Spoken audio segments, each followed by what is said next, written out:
So these are the notes that I wrote when I was just teaching out of the textbook. And here's what I have made a decision about. There's some stuff in these notes that it's just not an issue. We just don't need to worry about it. So there are going to be a few things in here that I tell you, skip it, skip it, skip it. The big thing that we're working toward is how to solve real problems. For instance, I have an old pre-cal trig and calculus student who scored on the exam, who is now a pilot. He went to Southeast Oklahoma University in the big city of Durant, and he got a degree in aeronautical science, aka becoming a pilot. When you fly, you have this plan, you know, you want to get from here to Chicago. You're going from XNA to Chicago. You know exactly where you need to go. Problem is, when you get up to 30,000 feet, the winds up there are pushing pretty hard. If you're trying to fly north, but there's a due east wind, what's that doing to the plane? It pushes against that plane. And if the pilot sets his course that he is flying due north, that's where he wants to go, but he doesn't account for the wind, he's not going to end up where he needs to be. Anything with speed and direction can be modeled by a vector. So what you got is a vector that is the speed and direction of the airplane, acted on by another vector that's the speed and direction of the wind. So the pilot has to take that wind into account so he'll know how to set his instruments, so he'll know how to get to Chicago. Okay? That's ultimately what we're trying to do, is figure that stuff out. If the pilot wants to get from here to Chicago, we know what the wind's doing. What's his actual ground speed? When I talk about ground speed, I'm talking about the plane with the wind pushing on it. If we talk about air speed, we are talking about the plane with no wind pushing on it. Another example, a salmon, the fish. A salmon swims upstream. What's he fighting that whole time?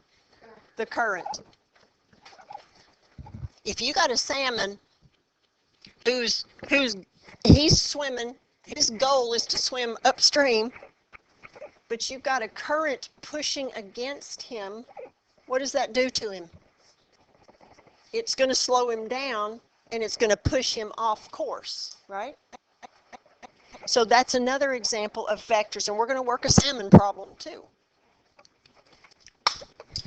But first of all, more than half of you don't know what a vector is. So, what did I didn't know where I put them. Thank you. Okay, so I want you to get in your textbook, 456. If you look at number 1 in your notes, gentlemen, it says to read the chapter overview on page 456. You see the chapter overview, which is, it says chapter 6 overview, and it's in red? Right below that. So let's just take a look at this. We introduce vectors in the plane, we perform vector operations, and we use vectors to represent quantities such as force and velocity. Vector methods are used extensively in physics, engineering, and applied mathematics. Vectors are used to plan airplane flight paths. The trig form of a complex number is used to obtain de Moivre's theorem and find the nth roots of a complex number. I'm going to work this course next year where we can actually dig into some of that stuff because it's really awesome stuff, but it's not required, but it's awesome. Now, next paragraph, parametric equations, which we're going to do, are studied and used to simulate motion. One of the principal applications of parametric equations is the analysis of motion in space. Polar coordinates, another of Newton's inventions. We love Isaac Newton around here because he's one of the co-creators of calculus. Although Jacob Bernoulli usually gets the credit because he published first. He didn't figure it out first, but he wrote it down first. If you go farther in mathematics, there's something called Bernoulli's principle, which is credited to Jacob Bernoulli as well. And those are used to represent points in the coordinate plane. We will do those. Planetary motion is best described with polar coordinates. We convert rectangular to polar coordinates to rectangular coordinates, and study graphs of polar equations. So it's just an idea of what's in this chapter, only part of which we will do. Now, I'm going to give you a minute. Under your number 2 in your notes, it says two-dimensional vectors.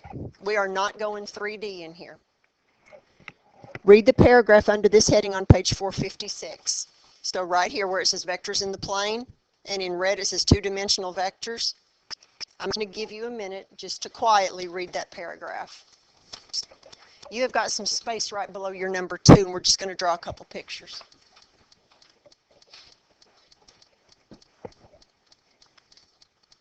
X-axis, y-axis.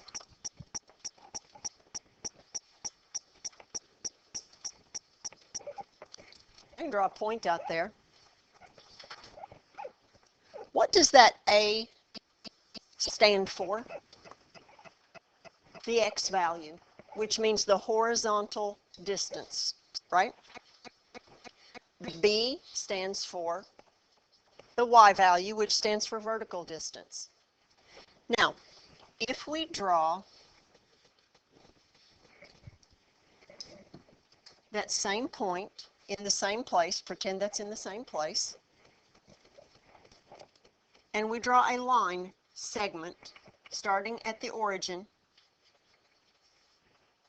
but we're not going to make it a line segment, we're going to make it an arrow.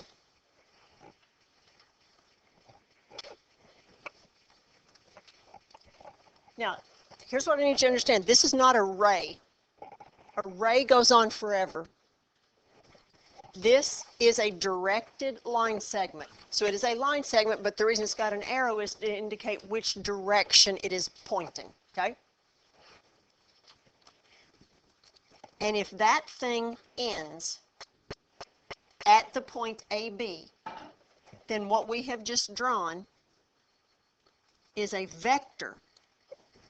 And you notice we use little arrowheads. Those little arrowheads just come from the idea that a vector has an arrow on the end in which the direction is pointing.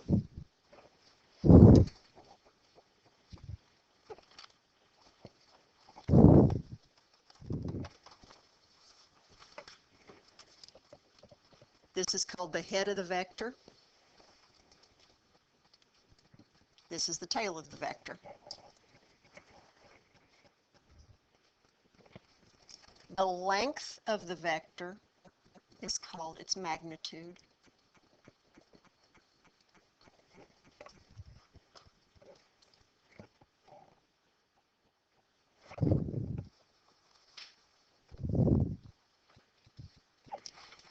The reason we have to wait until after we do trig to do vectors is because trig is how we're going to end up finding that angle and finding the magnitude of the vector.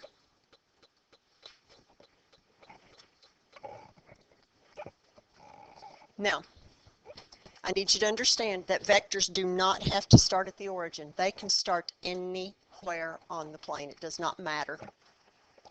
If you have a vector whose tail starts at the origin, that is a vector in standard position. So a vector in standard position starts at the origin.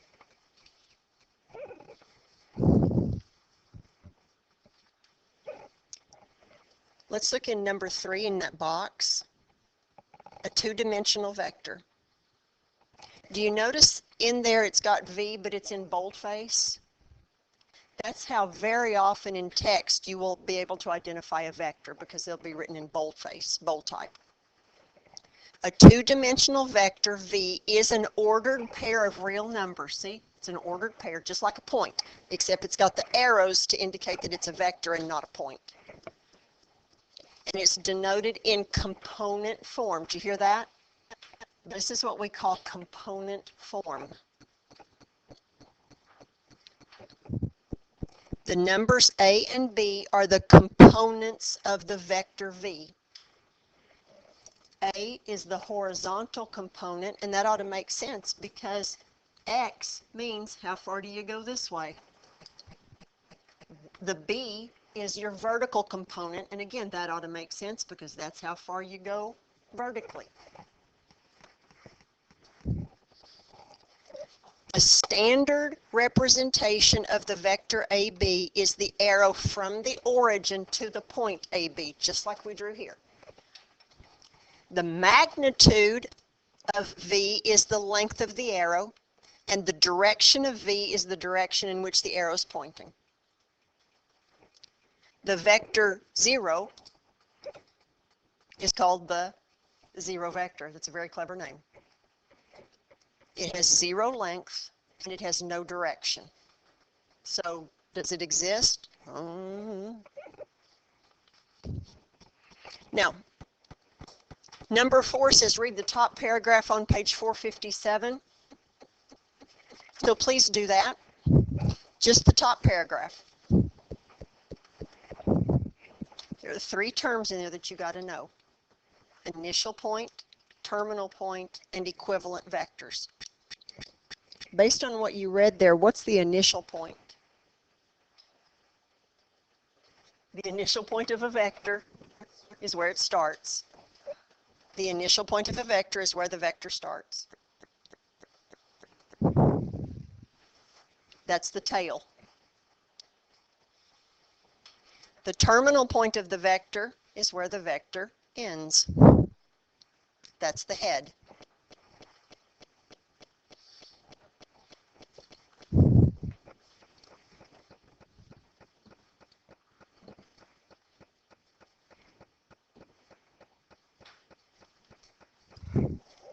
Equivalent vectors are 2 vectors that have exactly the same magnitude and direction.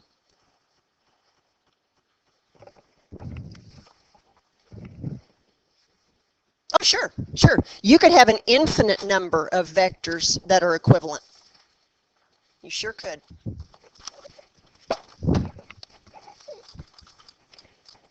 I'm going to draw a vector whose initial position is at the origin, or initial point, and whose terminal point, let's make it right here.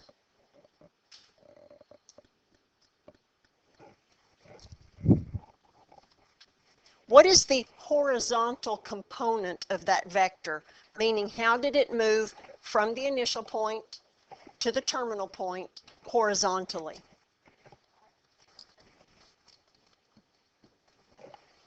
What is the vertical component? That is a name for that vector. And in fact, this is the standard representation.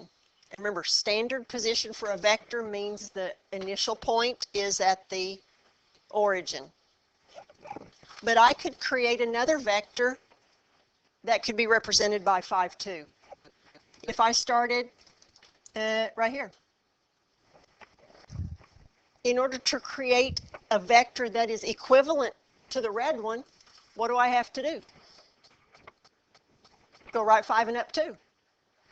So if I go right 5, 1, 2, 3, 4, 5, and up 2, and go in the same direction, that's an equivalent vector. You can't tell that from there because I did it freehand. How many equivalent vectors to the red one could I draw? An infinite number of them. Good so far? All right. Number 5, skip it.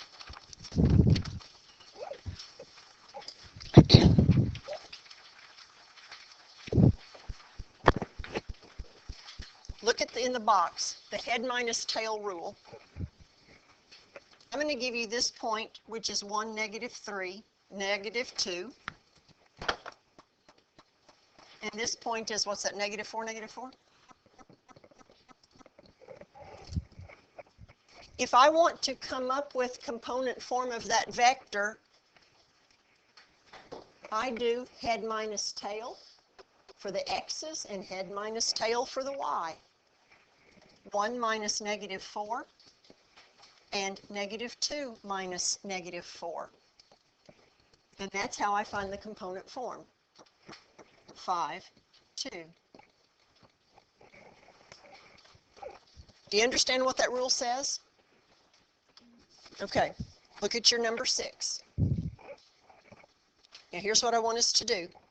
We are going to find component form. Now watch how I write this. Do you notice that that says RS like this? Oh, sorry, it doesn't say RS. That's how I'm going to write it. It says that R is at negative 4, 2, and S is at negative 1, 6. And notice it says from R to S. This is how you would write it using the points. But you always initial point first, terminal point last, and then you put a direction arrow on the top of it.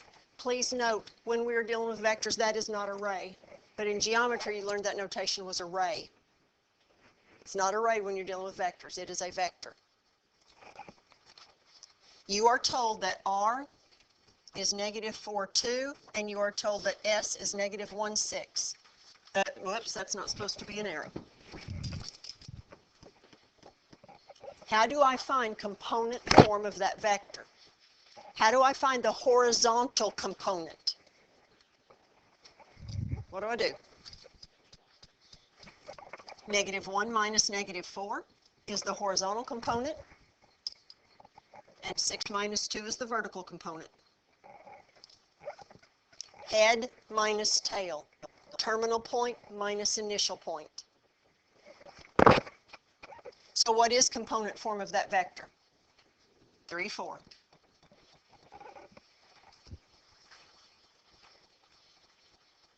Now it asks you to do the same for vector PQ. But it says vector P, point P, that's the initial point, is there, and the terminal point is there. How do I find component form? What do I do? How do I find the horizontal component? 5 minus 2, good. Comma. 3 minus negative 1, good. So, are those two vectors equivalent? Yes, because they have the same, well, they got the same name. They have the same horizontal movement and the same vertical movement.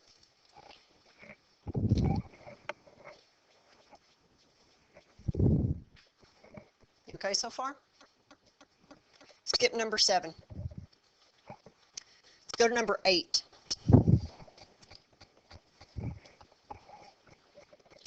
Remember that vectors are represented geometrically by arrows. The magnitude of a vector V is also called its absolute value. Now, here's something I need you to know. If you see this, that means the length of the vector. If you see this, that means the length of the vector. It just depends on what author wrote the book.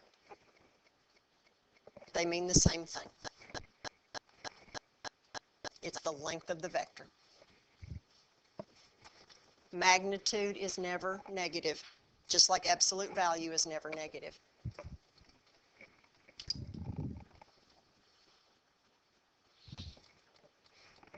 Now, let's go back.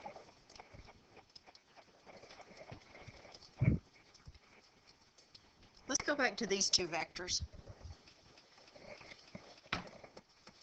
Erase this stuff.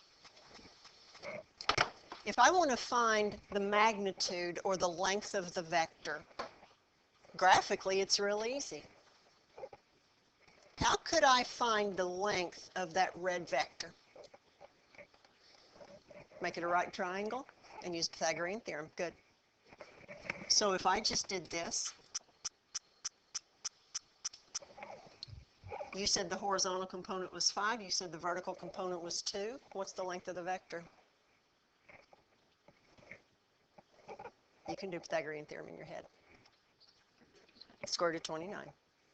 So the magnitude of that vector is square root of 29.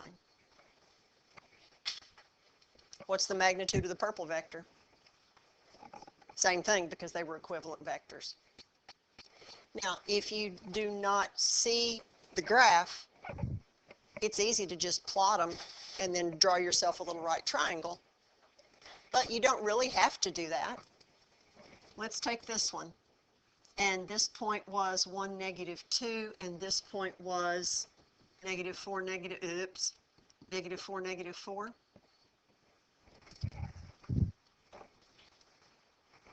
If you write the component form for the vector, how do we write component form for a vector? How do we find the horizontal movement? Horizontal. 1 minus -4 and -2 minus -4 gives you, ladies and gentlemen, there are those numbers. So if you know the component form, all you got to do is throw those components into the Pythagorean theorem.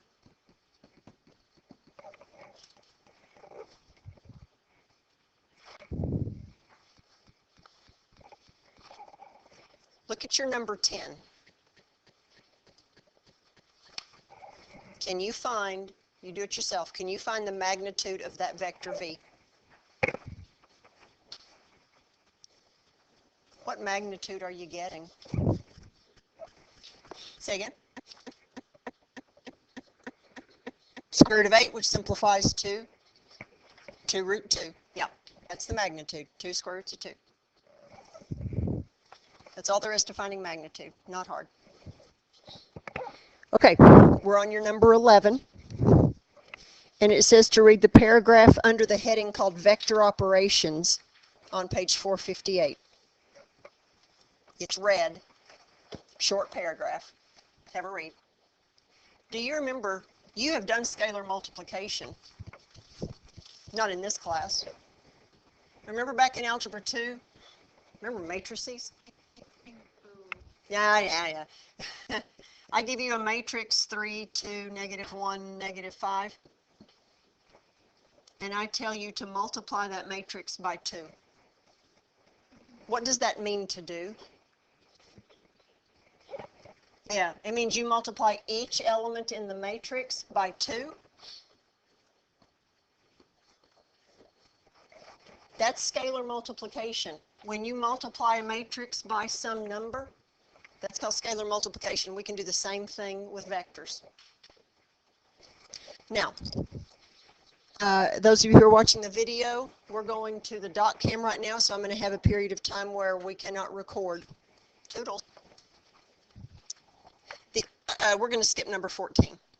The only thing I want to say about number 15, you see in the all caps, this is unit vectors. That's loud. What's the unit circle? What's the definition of a unit circle?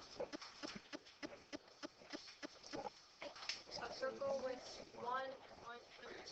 Right, radius is 1. So what's a unit vector?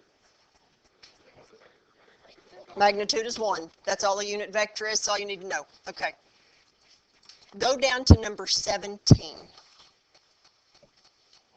Now, you can write a vector in component form like this,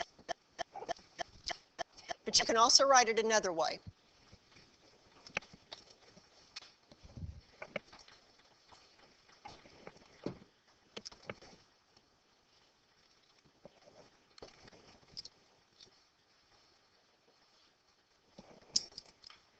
That's a unit vector.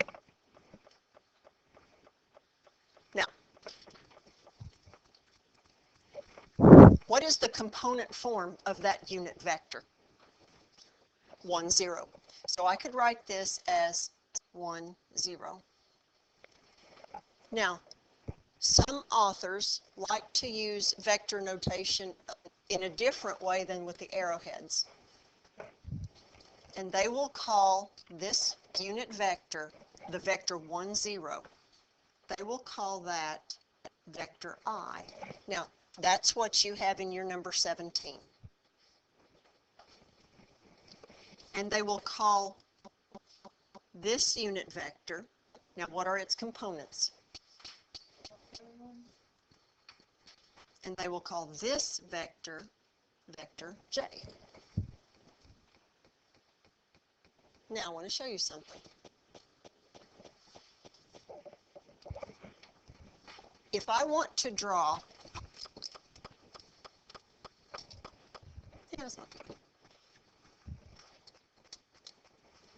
if I want to draw this vector right here, what is the magnitude of that vector? What's the magnitude? 3. What is it in component form? 3, 0. It's all right. 3, 0. Now, I could also write that vector as 3i. Now, why could I do that? Because 3 times the vector 1, 0. If I multiply the horizontal component by 3, I get this. If I multiply the vertical component by 3, I get this. Okay? Now, if I wanted to draw this vector, what is its magnitude? 2. What is it in component form? 0, 2. So I could write this as 2j because that is 2 times that unit vector. So if I added this vector and this vector together, what would my horizontal component be? 3. My horizontal component would be 0 plus 3. And my vertical component would be, you with me? So that would be 1, 2, 3, 1, 2. That vector would sit right here, correct? Instead of calling this vector 3, 2, I could call it 3i plus 2j. Those mean the same thing. You also, if you're in 3 dimensions, where you'd have A, B, C, then this would have a plus something K on the end. Okay. Now, let's look at number 19. 19. Okay. Please be, you notice it says direction angles. This is where the rubber meets the road, is when we start talking about direction angles.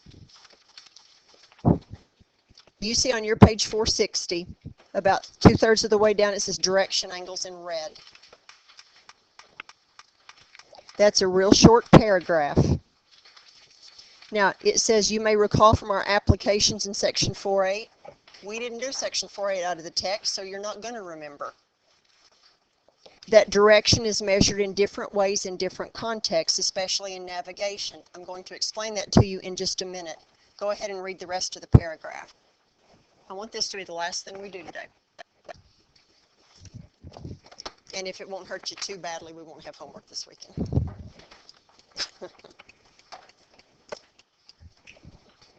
Dang! Okay. Good. I'm glad it makes your life easier. Now, I wrote some stuff down that I want to show you. If I give you, we're going to stay quadrant 1 just because it's easier to deal with. Now, I'm going to give you a vector in standard position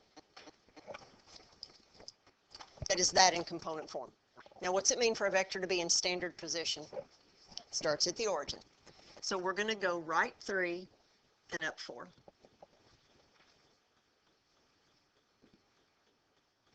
That's that vector, right? Now, if I do this, got myself a little right triangle there. And I'm going to put theta right there. This length is 3. This length is 4. You know what the magnitude of the vector is then. 5. Now, I want you to write cosine theta equals, what does cosine theta equal in this angle? 3/5, right? Adjacent over hypotenuse, 3/5. If I want to get rid of the fraction, what would I do? I'd multiply by 5. So I get 5 cosine of theta equals 3. You with me? Same thing for sine. Sine theta equals 4/5. If I want to get rid of the fraction, I would write 5 sine theta equals 4. You with me so far? Now, 5 is the magnitude of that vector, right? So here's what this says. The magnitude of the vector times the cosine of theta. That is your horizontal component. You see how that's 3 and that was my horizontal component? This right here is my horizontal component. This is the big deal, okay? Right here. 5 is the magnitude of the vector. And you notice that's equal to 4, but that was my vertical component. So the magnitude of the vector times the sine of theta is my vertical component. When you calculate the horizontal and vertical components, then you are, as that paragraph said, resolving the vector. So I would write this vector this way. The horizontal component is the magnitude of v times the cosine of theta, and the vertical component is the magnitude of v times the sine of theta. You with me there? I want to say one more thing. What if I pulled out vector v, or the magnitude, and I wrote that as a scalar instead?